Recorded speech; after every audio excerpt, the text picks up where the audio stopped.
Hi, everybody. Hey guys. You may have noticed that we are not in our garden for the first time. We are inside in our living room. And the reason for that is after 6 months of drought, we have been slammed by rain and our garden is a mess. Yes, because we planted too much leek.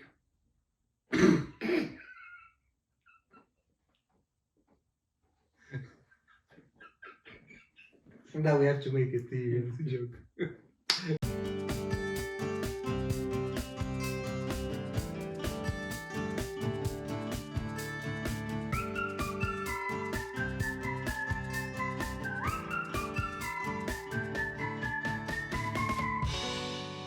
So it has been raining for a week straight, which is why we are curled up inside on the couch with our cup of tea, which is a great segue for today's episode, which is all about Tea. Today's episode is brought to you by the letter T.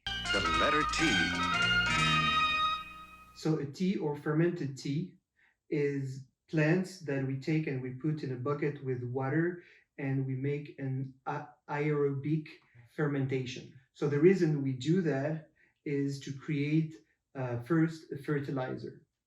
Depending on the plant we're gonna use, the fermented tea gonna be rich in nutrients. And part of what makes teas really interesting fertilizers is that they're different from other types of fertilizer like compost. Because it's a tea, because it's in liquid form, it is readily available to the plants.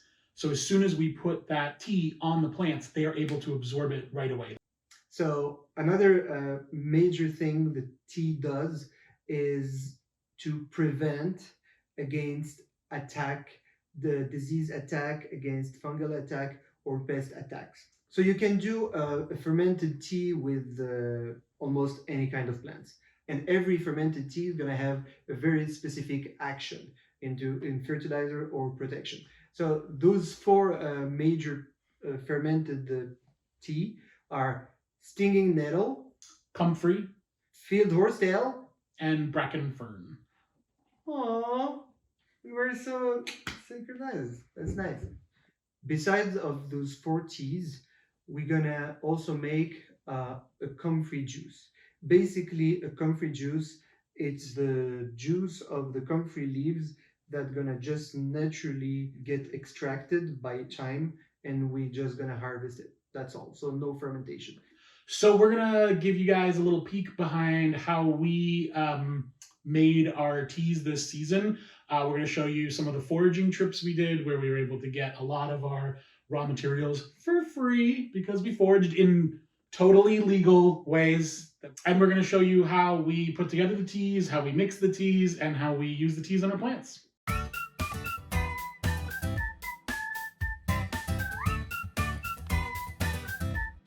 So guys, I'm gonna show you the field horsetail, and it's actually right now all around us. And we are right now foraging this.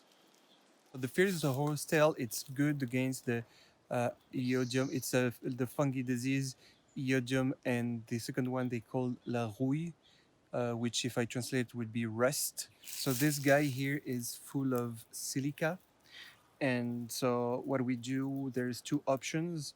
We can do a fermented tea out of it, or we can do a decoction. I don't know how to say it in English. We're gonna put the word, and we spray it directly in the leaves, and the silica is absorbed by the cells, and it protects. It's as if it creates a shell protection against the fungi that they have hard time to go inside. So it doesn't kill the fungi, but it gives a protection.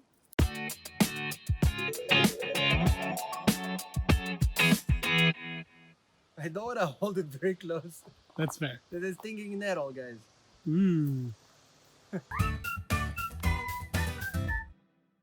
So today I'm gonna start by making the fern fermented tea. So the recipe for all the fermented teas, it's all the same. It's 1 kilogram of the plant for 10 liter of rainwater. So today we went to the forest to harvest. We went foraging some fern. It was pretty fun. I really enjoyed that. Jed a little bit less because he was very nervous about the people around. Right now he's telling me like this. You have to say totally legal foraging. Totally legal foraging. So this has been mushed a little bit, but this is called common bracken. This one more specifically repels the aphids, and it has other property because it has a lot of potassium and phosphorus in it to make sure that it's gonna release as much as possible all the nutrients. We have to try to chop them very small pieces.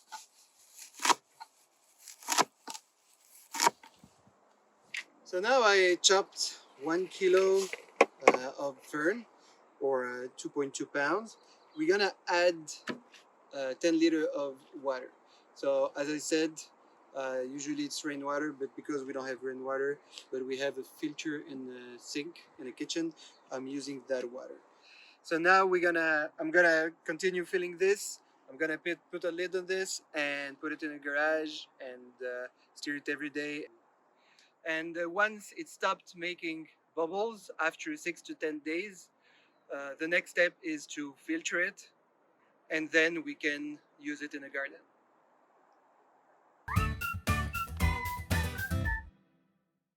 So I just cut about 5 comfreys, and I'm gonna just drop them one on top of the other, but I'm not gonna press.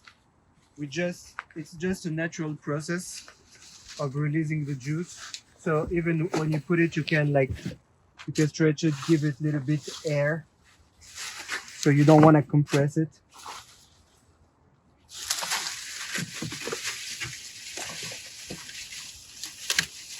And after that, we put just the lid on top and we let it process. After 2 weeks, I can start to harvest the liquid.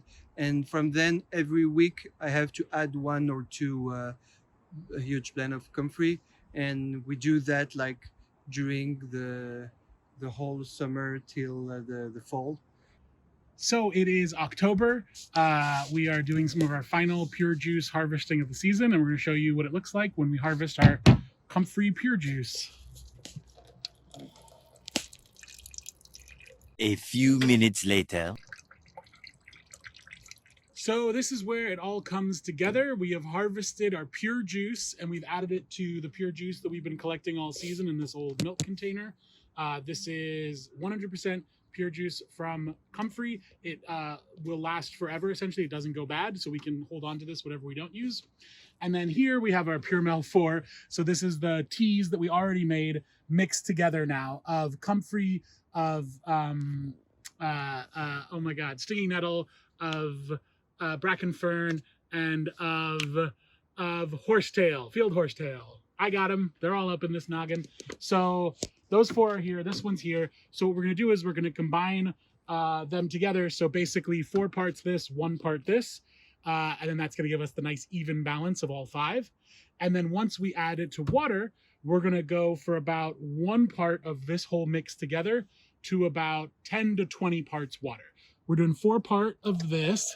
Oh, it smells pungent.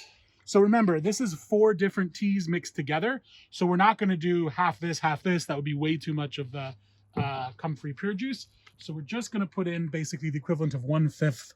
So we're already at a little over 500. So we're just going to bring this up to about 700. So this is our own version of Pure Mel 5.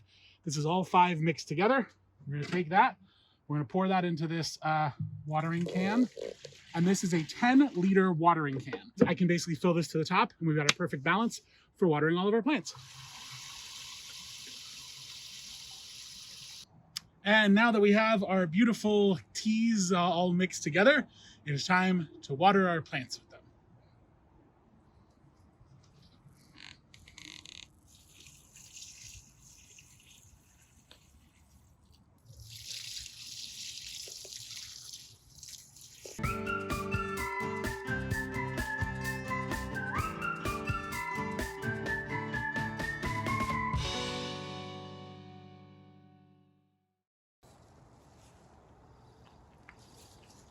Oh my God. You are Gaia. You're gay. Gaia, Mother Earth. You're gay. You're Gaia. Technically, we're both Gaia. Heyo.